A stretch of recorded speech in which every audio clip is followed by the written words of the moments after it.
Hello friends, good morning and Jai Swaminarayan to all of you. Today I want to continue our supplementary reading chapter 7, The Necklace, written by Jules de Maupassant. So let me continue our chapter 7. The husband worked evening, putting the books of some merchants in order, and nights he often did copying at 5 shillings a page. उसका जो husband था वो शाम को काम करता था और किसी व्यापारी की बही का जो हिसाब मिला था और 500 प्रति पेज के हिसाब से रात में वो उसकी कॉपिंग का काम करता था. And this life lasted for 10 years. At the end of 10 years they had restored all. और ऐसा काम जीवन का 10 साल तक चला. इस सालों के बाद उन्होंने सब कर्जा चुका दिया था. मैडम लुसाइल सीम ओल्ड नाउ. अब मैडम लुसाइल तो बूढ़ी लगती थी. She had become a strong hard woman, the crude woman of the poor husband. वो एक मजबूत कठोर औरत बन गई थी और गरीब घर की एक गंवारू औरत बन चुकी थी. Her hair badly dress, her skirts every, her hands red. She spoke in a loud tone and wash the floors with large pails of water. उसके बाल बुरी तरह से बिखर रहे थे और उसकी जो स्कर्ट है वो टेढ़ी रहती थी और उसके हाथ लाल हो गए थे और वो ऊंची आवाज़ में बोलती और लंबी बाल्टियों से वो फ्लोर को साफ करती थी. But sometimes when her husband was at the office she would sit herself before the window and think of that evening party of the former times of that ball where she was so beautiful and so flattered. लेकिन कई बार वो जब उसका husband office में जाते तब वो खिड़की के सामने बैठती थी और अपना जो पास्ट टाइम था, गुजरा हुआ समय उसकी और वो पार्टी के बारे में सोचती थी. वो डांस पार्टी में उसने जो खूबसूरत वो लग रही थी उसके बारे में सोचती थी और वो उसकी जो फ्लैटरिंग, उसकी जो चापलूसी होती थी, उसकी फ्लैटरिंग हुई थी पार्टी में, उसके बारे में वो बहुत सोचती थी. How would it have been if she had not lost the necklace. Who knows. कैसा होता अगर उसने हार नहीं खोया होता, और कौन जानता था उसको. How singular is life and how full of changes. How small a thing we ruin or save one. जीवन कितना अकेला है और कितने बदलावों से भरा है. कितनी छोटी सी चीज़ जीवन को बिगाड़ या बना सकती है. एक छोटी सी चीज़ कभी किसी का जीवन को सुधार सकती है या किसी के जीवन को उजाड़ देती है. One Sunday as she was taking a walk in the Champs Elysees rid herself of the cares of the week, she suddenly perceived a woman walking with her child. एक संडे जब वो घर की चिंताओं से छुटकारा पाने के लिए चैप्स एलाइसिस, वो नाम है चैप्स एलाइसिस एरिया का नाम, वहाँ पे वो वॉकिंग कर रही थी, तब उसने अचानक एक बच्चे के साथ चल रही एक औरत को पहचान लिया. It was Madam Forrester, still young, still pretty and still attractive. वो तो मैडम फॉरेस्टर थी और अभी भी वो जवान थी और सुंदर और आकर्षक लग रही थी. Madam Loisel was affected. Madam Loisel हैरान हो गई. अफेक्टेड मतलब हैरान हो गई. Should she speak to her. क्या उससे बात करना चाहिए. Yes certainly. And now that she had paid she would tell her all. Why not. हाँ अवश्य करना चाहिए. क्यों. क्योंकि अब तो उसने उसका ऋण तो उतार लिया था और उसे बात तो अब तो उसको बात बता देगी. क्यों नहीं, अब तो उसको सच्चाई बतानी होगी. सो सी अप्रोच हर, उसके पास पहुंची। गुड मॉर्निंग जेनी, उसने गुड मॉर्निंग बोला जिनी को।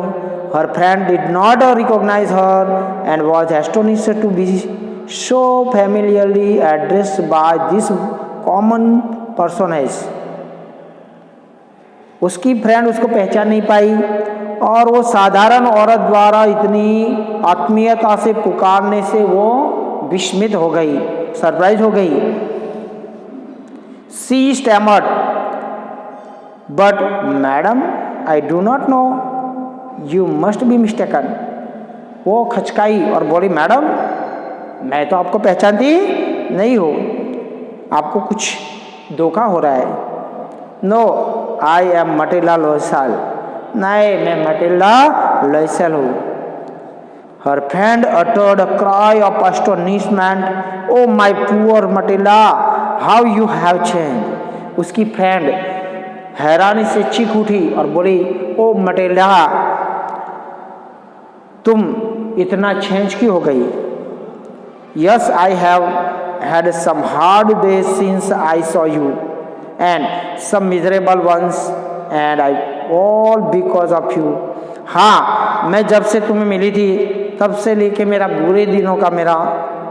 बुरे दिनों का सामना करना पड़ा था और बहुत मेरी मिजरेबल कंडीशन हो गई थी और वो सब तुम्हारे कारण हुआ था। Because of me, how is that, मेरी वजह से कैसे हो सकता है। You recall the diamond necklace that you loan me to wear to the minister's ball. तुम्हें याद है वो हीरो का हार याद है जो तुमने मुझे मिनिस्टर की डांस पार्टी में पहनने के लिए उधार दिया था। यस वेरी वेल, हाँ वो तो अच्छी तरह से याद है। वेल आई लॉस्ट इट, ठीक है मैंने उसको खो दिया था। How is that since you return to me, ऐसा कैसे हो सकता है, तुमने तो मुझे रिटर्न किया था। I return another to you exactly like it, मैंने तुमको बिल्कुल इसके जैसा ही रिटर्न किया था। And it has taken us 10 years to pay for it, और उसका कर्ज उतारने के लिए मुझे 10 साल लग गए। You can understand that it was not easy for us who have nothing. तुम तो समझती हो कि हम जैसे लोगों के लिए जिनके पास कुछ नहीं था और उसके लिए तो इतना आसान नहीं था। But it is finish and I am decently content. Madam Forestier stop short, लेकिन अब समाप्त हो गया है और मैं पूरी तरह से संतुष्ट है। श्रीमती फॉरेस्टर ने कुछ देर रुकी। She said, you said that you bought a diamond necklace to replace mine. She said, you said that you bought a diamond necklace to replace mine. उसने कहा कि तुम्हारा कहने का मतलब ये है कि तुमने मेरे हार के बदले में देने के लिए हीरो का हार खरीदा। Yes, you did not perceive it then. They were just alike. हाँ, तुम उसे उस समय नहीं पहचान पाई, वे बिल्कुल उसके जैसा ही था। And she smiled with a proud and simple joy. Madam Forrester was touched and took both her hands and she replied, "Oh my poor Matilda, mine were flawed." श्रीमती फॉरेस्टर, मैडम फॉरेस्टर का मन द्रवित हो गया और उसने दोनों हाथ पकड़ कर आंसर दिया, ओ मेरी बोली मटिल्डा, प्यारी मटिल्डा, मेरे हीरो का हार तो नकली था।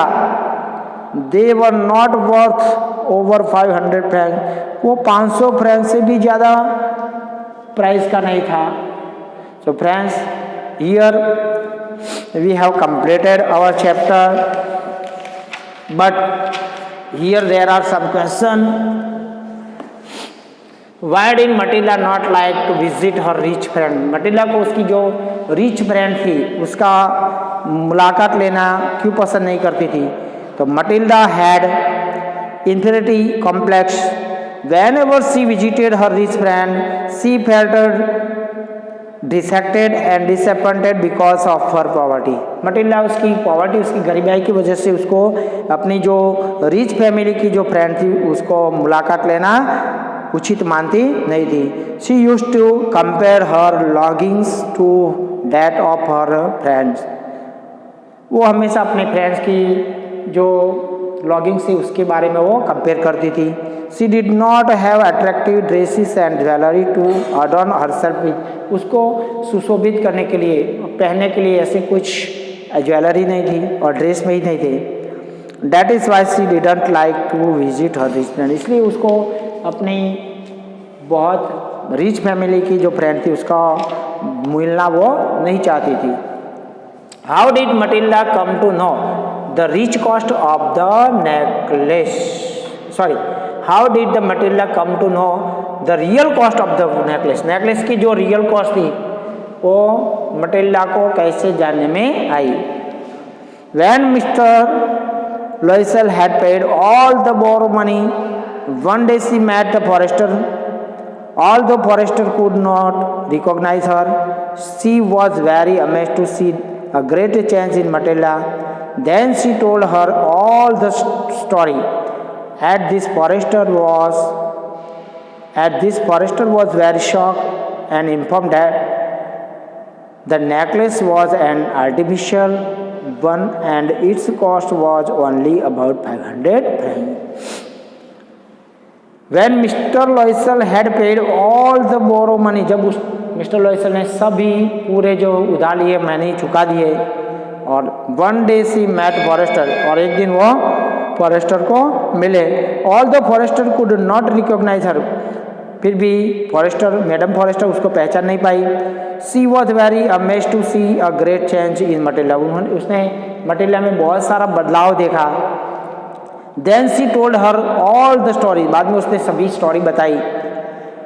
Eight this Forestier was very shock and informed her that the necklace was an artificial one and it's cost was about 500 Frank. तब मैडम फॉरेस्टर ने उसको बताया कि आपको जो दिया था वो नेकलेस नकली था, आर्टिफिशियल था, और उसकी वर्थ, उसकी मूल्य 500 फ्रैंक से ज़्यादा नहीं थी। सो friends, here we have completed our supplementary reading chapter 7 and you have to write question answer in your CW notebook. Jai Swaminarayan to all of you.